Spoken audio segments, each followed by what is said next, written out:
Board 2023 के लिए most MCQ प्रश्न इस वीडियो के अंदर।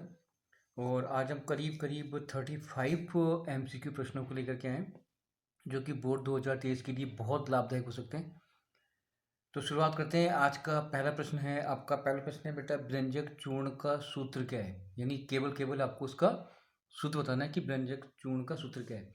वैसे व्यंजक चूर्ण को ब्लीचिंग पाउडर भी कहते हैं, और इसमें बहुत सारी चीज़ें हैं। मैं अभी आपको पहले इसका आंसर देता हूँ, फिर आपको समझाऊंगा।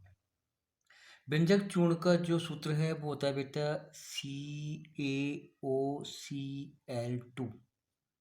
यानी इसका अर्थ हो गया कैल्शियम ऑक्सीक्लोराइड। अगर मान लीजिए कि इसका रासायनिक नाम पूछे आपसे, तो आपको बोलना पड़ेगा कैल्शियम ऑक्सीक्लोराइड। मैं यहाँ पर लिख देता हूँ। इसका जो रासायनिक नाम है वो है आपका कैल्शियम ऑक्सीक्लोराइड। ये तो मैंने लिखा इसका रासायनिक नाम, लेकिन अपना प्रश्न जो है उसका उत्तर है बेटा CaOCl2। ठीक है, यानी कि कैल्शियम ऑक्सीक्लोराइड, ये बेटा इसका रासायनिक नाम है, और इसका जो सूत्र है वो है CaOCl2। ठीक है। प्रश्न नंबर सेकंड देखिए।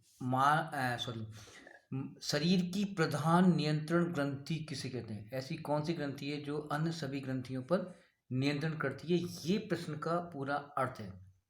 ठीक है, तो आपको मालूम होगा कि एक ग्रंथि होती है जो आपके मस्तिष्क के अंदर पाई जाती है, और उसको बोलते हैं बेटा पीयूष ग्रंथि। तो इसका जो आंसर है वो होगा आपका पीयूष ग्रंथि। पीयूष ग्रंथि जो होती है वो शरीर की अन्य सभी ग्रंथियों पर नियंत्रण करती है, यानी कि आपका दूसरे प्रश्न का आंसर आपका पीयूष ग्रंथि होगा। ठीक है। प्रश्न नंबर है आपका थर्ड देखिए। पुष्प में नर प्रजनन अंग है। नर पुष्प में, ओनली पुष्प में, ना कि मेल में। मेल का तो खैर अलग ही होता है। पुष्प में नर प्रजनन अंग है, वो है क्या है आपका पुंकेसर। और अगर मादा पूछे तो बेटा स्त्री केसर बोलते हैं। तो आपका जो थर्ड प्रश्न है उसका आंसर होगा पुंकेसर। ठीक है, ये केवल पुष्प की बात हो रही है। ठीक है। इसके बाद है प्रश्न नंबर चौथा। उस धातु का नाम बताइए जो सर्वाधिक तन्य, तन्य कहते हैं जिसके तार बनते हैं और सबसे ज़्यादा मुलायम भी होती है। और जिसका आंसर है वो बेटा सोना, ये सबसे तन्य धातु है। और इसका जो प्रतीक है वो होता है बेटा AU, यानी कि सोना। ठीक है। और इससे बेटा इसे काफ़ी बड़ा लंबा तार बनता है 1 ग्राम सोने से। ठीक है। चलिए, उस धातु उस सॉरी उस अधातु का नाम बताइए जो चमकीली होती है। चमकीली यानी कि इसमें चमक होती है और अधातु भी हो, और वो है आपकी आयोडीन। तो आपका आंसर होगा इसका आयोडीन, क्योंकि आयोडीन ही एक ऐसी अधातु है जो सबसे अधिक चमकीली होती है। वैसे तो मोस्टली जो धातु चमकीली नहीं होती है, लेकिन केवल एक आयोडीन है जिसमें चमक पाई जाती है। ठीक है। चलो नेक्स्ट है आपका, मेंडल ने अपने प्रयोग में किसका चयन किया था। मतलब जो मेंडल है उन्होंने जो अपने एक्सपेरिमेंट किए थे तो उसमें किसको यूज़ किया था। और वैसे इसका जो आंसर है वो बेटा है उद्यान मटर, ना कि जंगली मटर। वो आपकी है उद्यान मटर। ठीक है, कोई दिक्कत है, समझ में आ रहा होगा आपको। ठीक है। चलो साहब, नेक्स्ट प्रश्न है आपका, सरदार सरोवर बांध किस नदी पर बना हुआ है, यानी बनाया गया है। और सरदार सरोवर बांध जो बेटा किस बना है, ये बना है नर्मदा नदी के ऊपर। ठीक है, ये बना है आपका नर्मदा नदी के ऊपर। यहाँ तक क्लियर, कोई दिक्कत नहीं। बताया हरे पौधे कहलाते हैं, यानी कि जो छोटे छोटे प्लांट्स हैं उन्हें क्या बोलते हैं।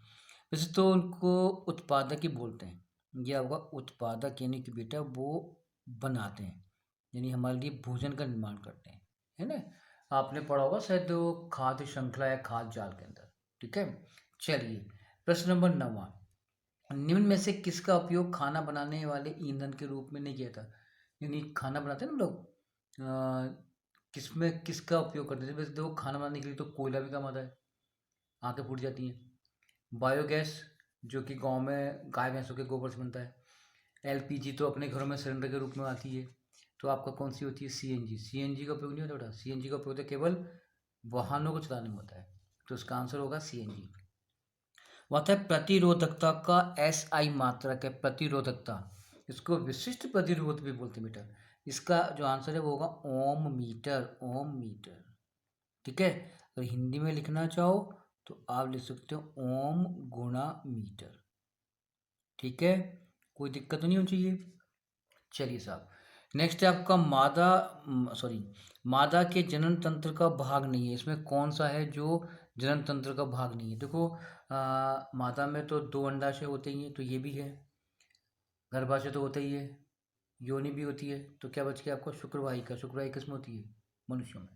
तो इसका कौन सा भाग नहीं है? शुक्रवाहिका नहीं, कि आपका थर्ड आपका आंसर होगा। अब है, मनुष्य में गुणसूत्रों की संख्या कितनी होती है? कितनी होती है? 46, यानी कि 46 होती है। 22 तो समान होते हैं, 23वां जोड़ा अलग होता है, जब तो बच्चा बच्ची बनता है। ठीक है, नेक्स्ट देखो, चिप्स की थैली में भरे जाने वाली गैस वो है आपका नाइट्रोजन, यानी कि N2। आंसर होगा आपका N2, यानी कि नाइट्रोजन। कोई दिक्कत नहीं। चलिए साहब, अब आते हैं, अगला प्रश्न है आपका 14वां।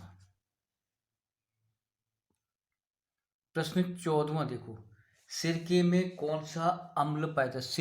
सिरके में पाया है आपका एसिटिक अम्ल, होता है आपका एसिटिक अम्ल। ठीक है, चलिए यहाँ तक क्लियर। अब आता है, मानव नेत्र के किस भाग में वस्तुओं का प्रतिबिंब बनता है, यानी कि कहाँ फोटो बनती है? मालूम है? दृष्टिपटल बोल दो या रेटिना बोल दो, तो आपका जो आंसर होगा वो होगा दृष्टिपटल। दृष्टिपटल।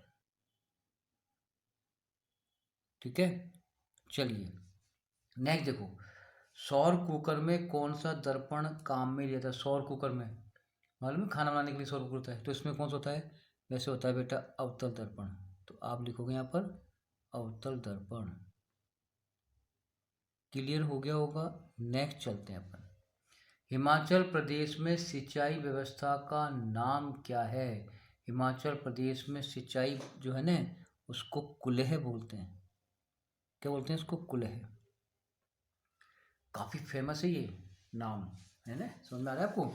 चलिए, ईस्ट में जनन विधि का नाम क्या है? ईस्ट में जनन किस विधि से होता है? और वो होता है आपको मुकुलन के द्वारा, तो यहाँ पे लिखो आप मुकुलन। ठीक है, चलिए साहब नेक्स्ट चलते हैं, दो तंत्रिका कोशिकाओं के मध्य के रिक्त स्थान को, जो दो तंत्रिका कोशिका होती है ना, तो उनके जो बीच में जो खाली स्थान है उसको सिनेप्स बोलते हैं बेटा, इसको बोलते हैं सिनेप्स, है ना? कोई दिक्कत नहीं। अब आता है प्रश्न नंबर 20वां, उद्यान मटर का वनस्पति नाम, ये मस्त है भाई साहब, इसको बोलते हैं पाइसम सटाइवम, तो यहाँ पे लिखो पाइसम सटाइवम, पाइसम सटाइवम। चलो साहब, ये कंप्लीट हो गया।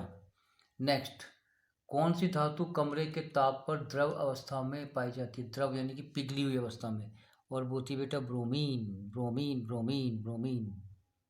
ठीक है, चलो साहब नेक्स्ट, अमृता देवी पुरस्कार का संबंध किस रक्त से है? और वो आवे जोधपुर जिले में एक बार आंदोलन हुआ था जिसमें 363 लोगों को मार दिया था, और वो है आपका जो खिचड़ी वृक्ष है, तो इसका आंसर होगा खिचड़ी वृक्ष। काफ़ी है ये, इसकी पूजा की जाती है बेटा।